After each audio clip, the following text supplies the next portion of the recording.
The Boeing 787 was falling from the sky. Every expert said landing was impossible. The engines were failing. The wings were breaking. 217 passengers had minutes to live. Then a 17-year-old student stood up and walked to the cockpit. What happened next made elite F-22 fighter pilots salute her. Before watching full story, comment below from where you watching. Also like and subscribe for more stories. The warning lights painted Captain Rebecca Martinez's face red in the darkening cockpit. 23 years of flying had taught her to read trouble, but nothing in her training manual covered this nightmare unfolding at 38,000 feet. Ground control, this is Atlantic Flight 2891. We have multiple system failures. I repeat, multiple critical failures. Her voice stayed professional, but her co-pilot saw her hands trembling on the controls. Before you continue watching this incredible story, please comment below which country you're from. And don't forget to subscribe for more amazing true stories that will leave you speechless. The Boeing 787 carried 217 passengers from New York to London. It was supposed to be a routine overnight flight. Businessmen checking emails. Families heading to vacation. Students going to study abroad.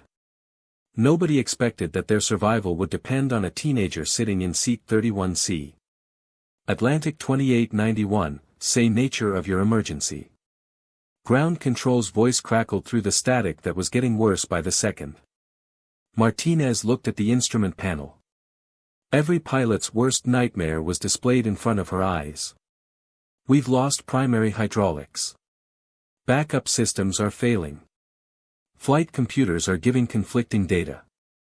And we're showing structural stress in the wing route that shouldn't be possible. Her co-pilot, James Chen, had been flying for 12 years.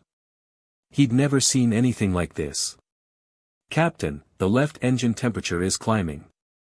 The right engine is showing intermittent thrust. And our control surfaces are barely responding. In the cabin, flight attendants moved through the aisles with forced smiles, trying to keep passengers calm.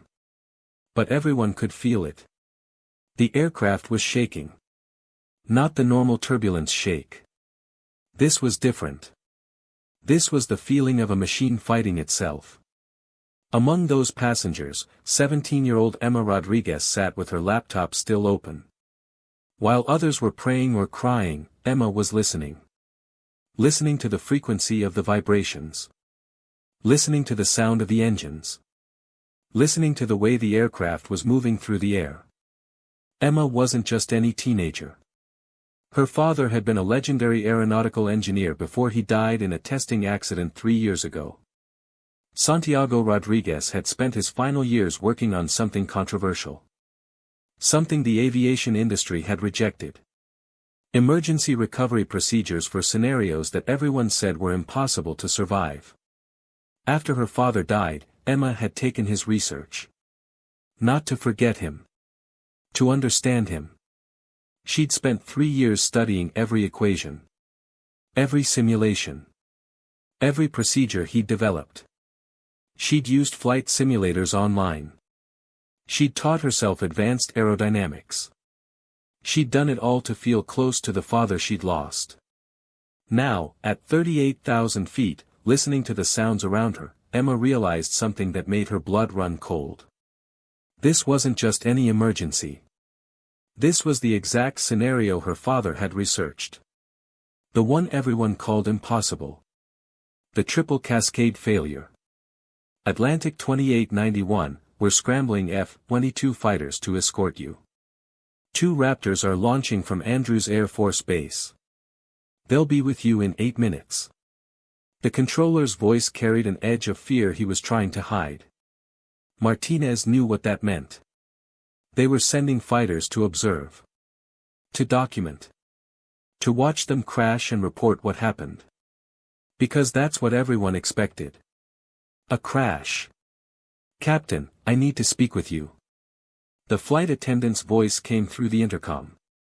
There's a passenger who says she has critical information about our situation.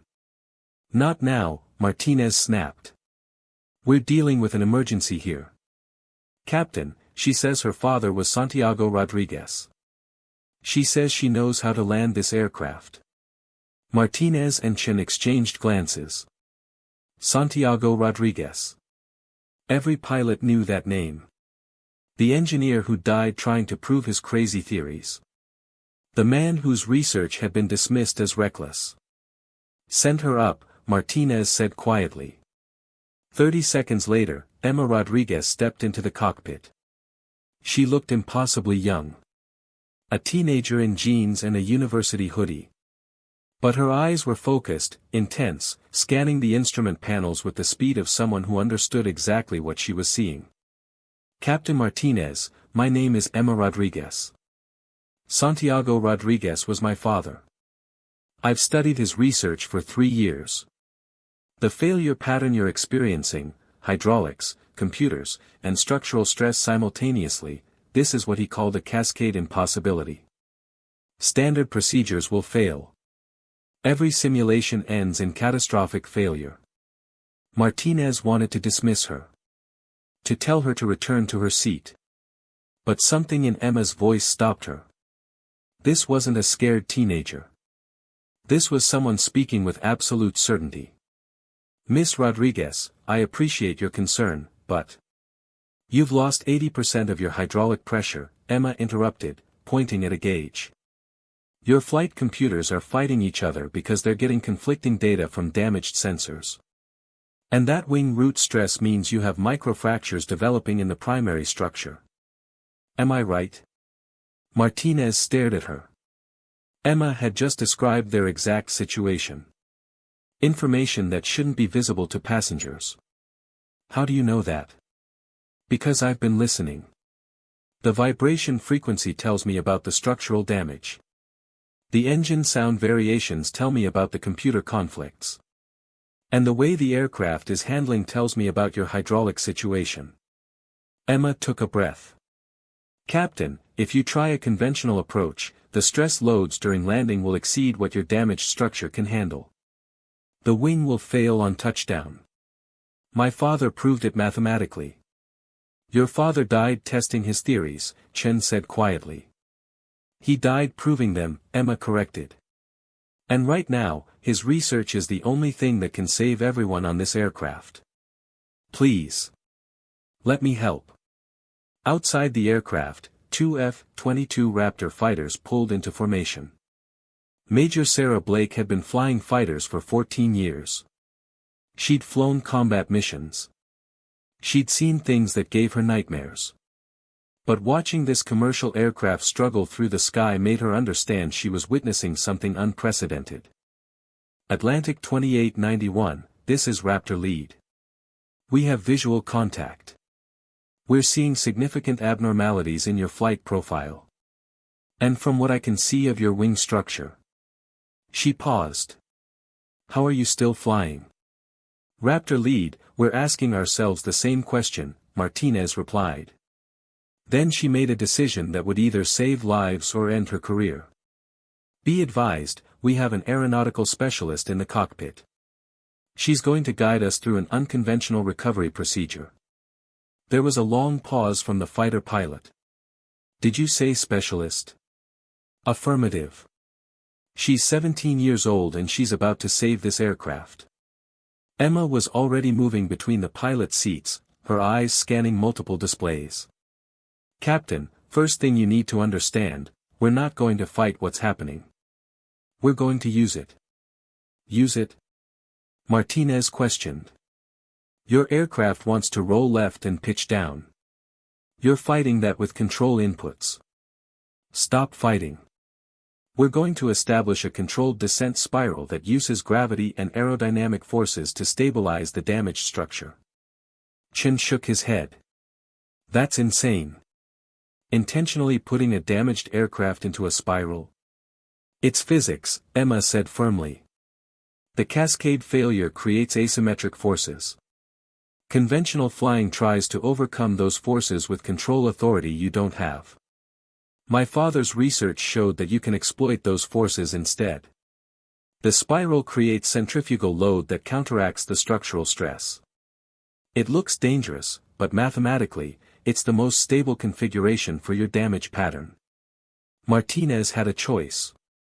Trust decades of conventional training that said this was suicide. Or trust a 17-year-old girl carrying her dead father's controversial research. She looked at the instrument panel. At the warnings flashing. At the system failures mounting. Conventional procedures were already failing. "Tell me what to do," Martinez said. Emma's transformation was immediate. The nervous teenager disappeared. In her place stood someone who'd been preparing for this exact moment for 3 years.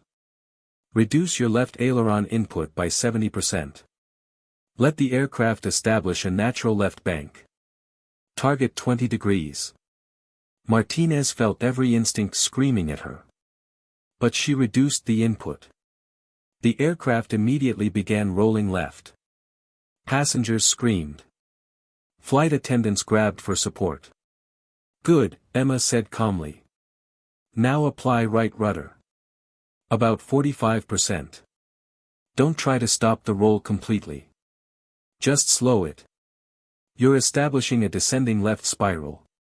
Your rate of descent should be 1,500 feet per minute." The aircraft settled into a banking turn, spiraling downward. And incredibly, impossibly, the shaking decreased. The violent vibrations that had been tearing through the structure calmed slightly. Major Blake watched from her F-22, stunned. "Ground control, Raptor lead. The 787 has established a controlled spiral descent. I don't understand what they're doing, but the aircraft looks more stable than it did in level flight." Emma was calculating constantly, her mind processing variables that most pilots never considered. "Captain, you're at 32,000 feet. Continue this spiral down to 15,000. At that altitude, we'll transition to approach configuration." "Transition how?" Martinez asked. "We're going to reverse the spiral. You'll roll right, use the energy from the left spiral to force a right turn. It's going to be violent. The aircraft will fight you. But we need to position for the runway." The minutes ticked by. The aircraft descended in its constant spiral. The lights of Washington, D.C. became visible below. Andrews Air Force Base lit up like a beacon, every emergency vehicle in the region positioned along the runway. Atlantic 2891, Andrews Tower. Runway 19 left is cleared for emergency landing. All emergency equipment is standing by. Wind is calm. You're cleared for any approach you need to make. Emma watched the altimeter spin down. 18,000 feet. 16,000, 15,000. "Captain, begin the reversal. Roll right. Hard." Martinez threw the controls right. The aircraft bucked violently. Warning systems screamed. The structure groaned audibly, a sound that passengers would hear in nightmares for years. The bank angle increased rapidly. 30 degrees. 40, 50. "Hold it." Emma commanded. "Don't back off. Push through." The aircraft rolled through 60 degrees of bank, nearly on its side, passengers seeing the ground through the cabin windows where sky should be. Then, somehow, miraculously, it rolled back left, stabilizing in a right-hand spiral mirror image of what they'd been flying. Major Blake had to break her formation. She'd never seen a commercial aircraft fly like this. "Ground control, that 787 just performed a maneuver I didn't think was possible. Whoever's flying that aircraft has skills beyond anything in commercial aviation." Emma wasn't done. "Captain, at 8,000 feet, we're going to roll out onto final approach. This is the critical moment. When I say roll, you're going to use every bit of remaining control authority. Full opposite aileron, full rudder. Force the aircraft level." The spiral continued. 10,000 feet. 9,000, 8,000. "Roll now." Martinez executed the command. The aircraft fought like a living thing trying to tear itself apart.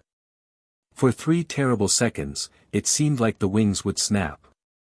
Then it rolled level, pointing directly at the runway, 6 miles out. "We're lined up," Chen said, disbelief in his voice. Emma's expression didn't change. "Captain, this is where my father's research becomes critical. Conventional landing procedures assume you have stable control. You don't. We're going to use pulse descent management." "What does that mean?" "We're going to ride the instability. Small power changes, small pitch adjustments, constantly varying. We're going to oscillate down the approach path. It'll look chaotic, but it's controlled chaos." For the next 5 minutes, Emma called out rapid-fire commands. Power to 55%. Nose down 2 degrees. Now power to 70%. Pitch up 1 degree. Power to 60%. Martinez executed each command without hesitation, without question. She'd given control to this 17-year-old, and she was going to trust her completely. The aircraft descended in pulses. Up slightly. Down more. Power increase. Power decrease. It looked like the most unstable approach anyone had ever seen. But they were maintaining the centerline perfectly. Major Blake was flying alongside, watching in amazement. "Ground control, I've trained with the best pilots in the world. What I'm watching right now exceeds anything I've seen. That's not flying. That's physics being exploited in real time. 2 miles out. 1,000 feet altitude." Emma's voice stayed calm. "Captain, conventional wisdom says begin your flare at 50 feet. We can't do that. Your damaged elevator doesn't have authority for normal flare. We're using what my father called an energy dump landing." "Explain," Martinez demanded, the runway filling her windscreen. "We're going to descend faster than normal. At 30 feet, you're going to command maximum power and full back pressure simultaneously. The aircraft will pitch up violently, bleed speed, and drop onto the runway. It's not pretty, but it works. 1 mile. 500 feet. Trust me, Captain," Emma said quietly. "My father died proving this works. I'm not going to let him be wrong. 200 feet. 100 feet. The runway was right there. White markings crisp and clear. Emergency vehicles racing alongside. 50 feet. 40 feet. 30 feet. Now. Full power. Pull." Martinez shoved the throttles forward and pulled the yoke back with both hands. The engines roared to maximum thrust. The nose pitched up dramatically. For one impossible moment, the 787 hung in the air, defying gravity through pure force and perfect timing. Then physics reasserted itself. The main landing gear contacted the runway with an impact that shook every passenger's teeth. The nose gear slammed down. But they were on the ground. The gear held. Martinez deployed thrust reversers, stood on the brakes. The aircraft shook and protested, but it was slowing. Slowing. Slowing. And finally, 8,000 feet down the 10,000-foot runway, Atlantic Flight 2891 came to a complete stop. For 5 seconds, nobody moved. Nobody spoke. Then the radio exploded with voices. But the first voice that came through clearly was Major Blake's.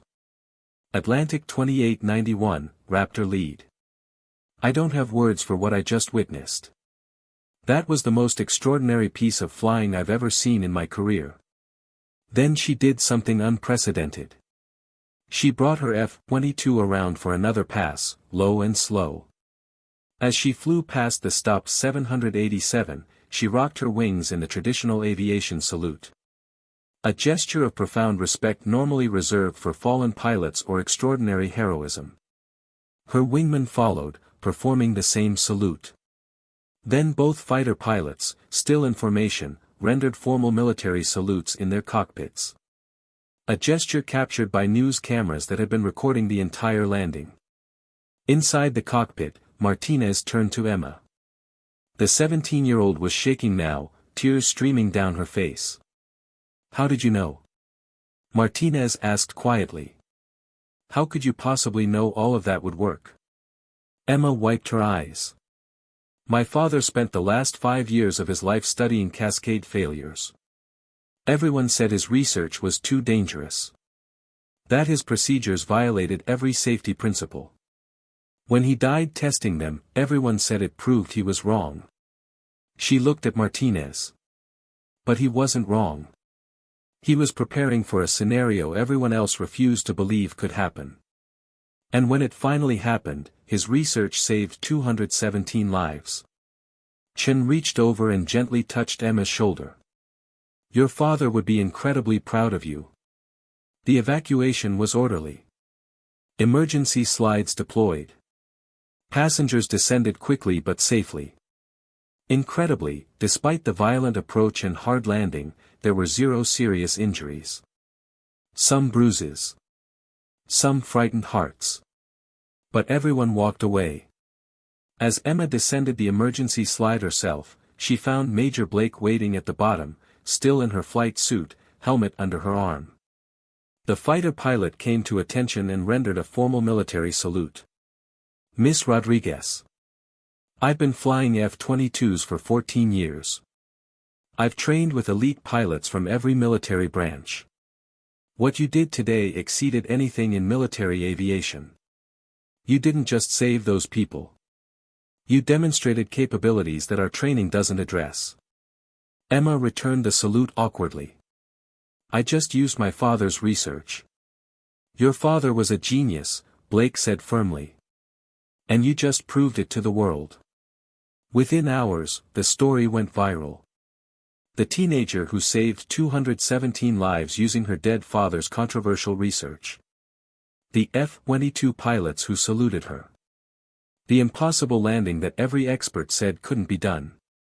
Boeing engineers examined the aircraft and were stunned. The wing structure should have failed during the spiral. The controls should have been inadequate for the rollout. The landing gear should have collapsed under that impact. But mathematical analysis of the flight data showed that Emma's procedures had worked by exploiting aerodynamic principles that conventional models didn't account for. Santiago Rodriguez's research, dismissed for years as reckless, was suddenly vindicated. His procedures were unconventional and dangerous, but they worked when nothing else could. The FAA launched an investigation, but not to punish anyone.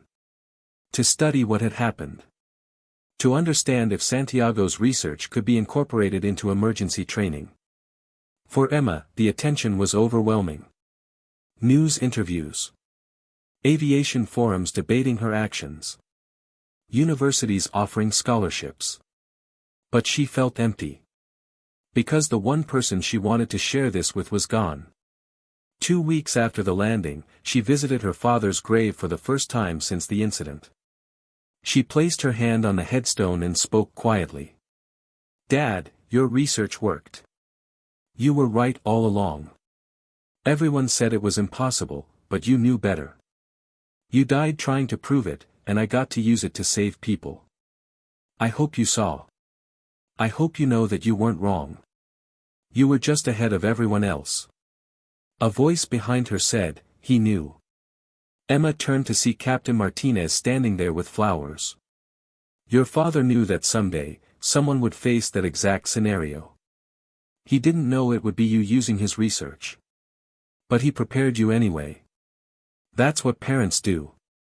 They prepare us for impossibilities, hoping we never face them, but making sure we can survive if we do." 6 months later, Emma enrolled in MIT's aeronautical engineering program on a full scholarship. But she also started flight training. Because her father's research wasn't complete. There were other scenarios. Other impossibilities he'd been working on when he died. Captain Martinez came to Emma's first solo flight. So did Major Blake, in civilian clothes. And when Emma landed her Cessna 172 perfectly, they were both there to congratulate her. "Your father would burst with pride," Martinez said. Emma smiled, but her eyes were distant. "He's not done teaching me. I've got his notes on 12 other impossible scenarios. Someone, someday, will face one of them. And when they do, I want to make sure there's an answer waiting. Major Blake nodded slowly. You're going to be a test pilot. I'm going to be my father's daughter, Emma corrected. He taught me that impossible is just a word people use when they haven't figured out the solution yet. I'm going to finish his work. The aviation community debated for years about what happened that day. Some argued that Emma's procedures were too dangerous to teach. That they required perfect execution beyond what most pilots could achieve. Others pointed out that 217 people were alive because one 17-year-old girl had studied her father's controversial research obsessively. But everyone agreed on one thing. What happened over Washington, D.C. that night had changed aviation forever. It had proven that when all the conventional procedures fail, when every expert declares a situation impossible, there might still be an answer. An answer that requires thinking beyond textbooks, beyond training, beyond what everyone believes is possible. The F-22 pilot's salute became legendary. Not just in military circles, but throughout aviation. It represented something profound. Elite warriors acknowledging that they'd witnessed achievement exceeding their own capabilities. That a 17-year-old with her father's research had demonstrated skills that surpassed military training. 3 years later, Emma graduated top of her class from MIT. She was immediately recruited by multiple aerospace companies, but she chose to become a test pilot, following her father's path. On her first day at the test pilot school, her instructor asked why she wanted to fly test aircraft. Dangerous aircraft. Experimental aircraft. Aircraft that sometimes kill their pilots. Emma's answer was simple. My father taught me that every advance in aviation came from someone willing to challenge what everyone else said was impossible. He died doing that. But his death saved 217 lives when I used his research. I want to continue that work. To prepare for the impossibilities that no one else believes will happen. 5 years after the landing, Emma was invited to speak at the International Aviation Safety Conference. The same conference where her father had presented his research years before, only to be dismissed by the industry. She stood at the same podium, looking at hundreds of experienced pilots and engineers, many of whom had initially rejected her father's work. My father died proving that impossible is not a limit. It's an invitation. An invitation to find new solutions. To challenge what everyone accepts as truth. To prepare for scenarios that textbooks say can't happen. She paused, looking at the audience. On the night of Atlantic Flight 2891, every expert said we couldn't survive. Boeing engineers ran simulations showing catastrophic failure. Military pilots watched and didn't understand how we stayed in the air. Conventional wisdom declared our situation unrecoverable. But my father had spent 5 years preparing for exactly that situation. Not because he was reckless. Because he loved aviation enough to ask difficult questions. Because he loved his daughter enough to teach her unconventional solutions. Because he knew that someday, the impossible would become real, and he wanted someone to be ready. The audience gave her a standing ovation that lasted 3 minutes. After the speech, an elderly man approached her. He was crying.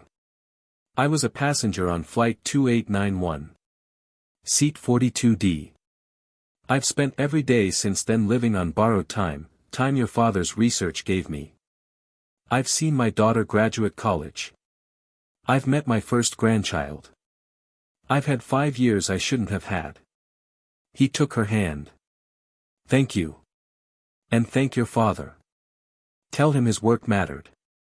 Tell him he saved not just lives, but futures. Emma hugged him, tears streaming down her face. That night, alone in her hotel room, Emma pulled out her father's old research journal. The one he'd been writing in when he died. On the last page, written just days before his final test flight, she read his words again. Emma, if you're reading this, I'm probably gone. Don't cry for me.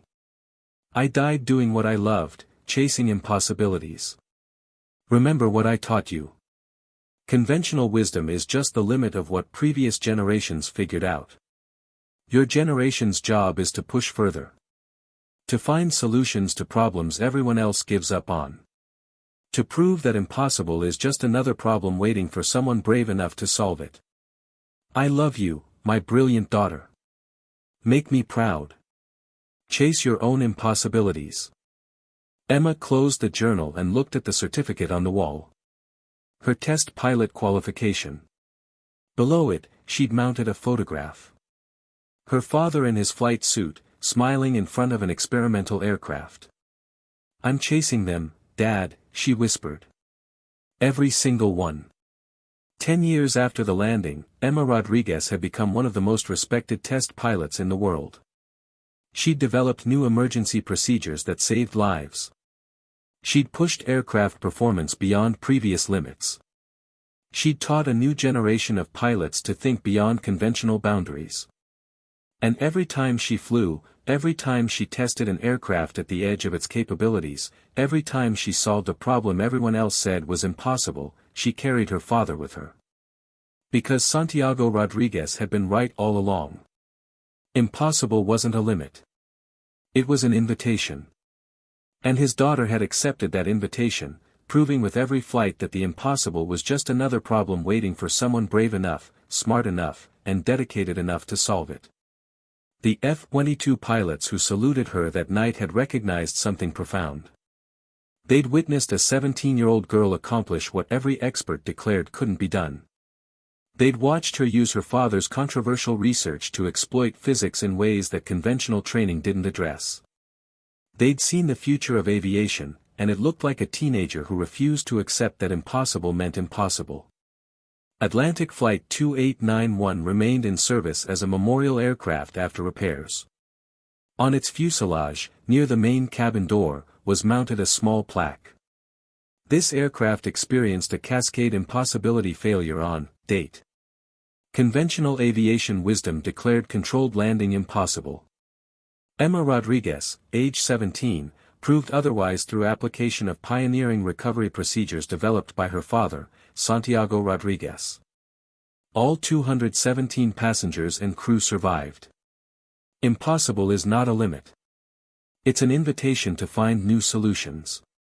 And every pilot who flew that aircraft, every passenger who boarded it, would touch that plaque for luck. Not because they believed in superstition.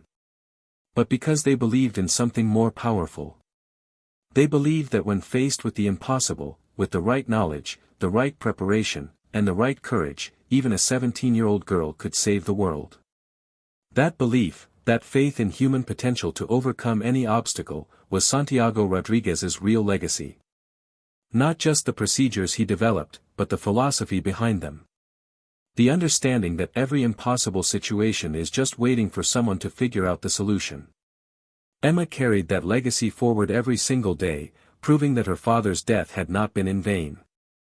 That his controversial research had value. That his willingness to challenge conventional wisdom had saved lives and would continue saving lives for generations.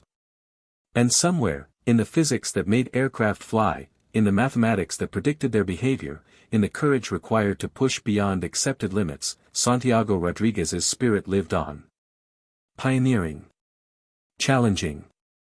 Inspiring.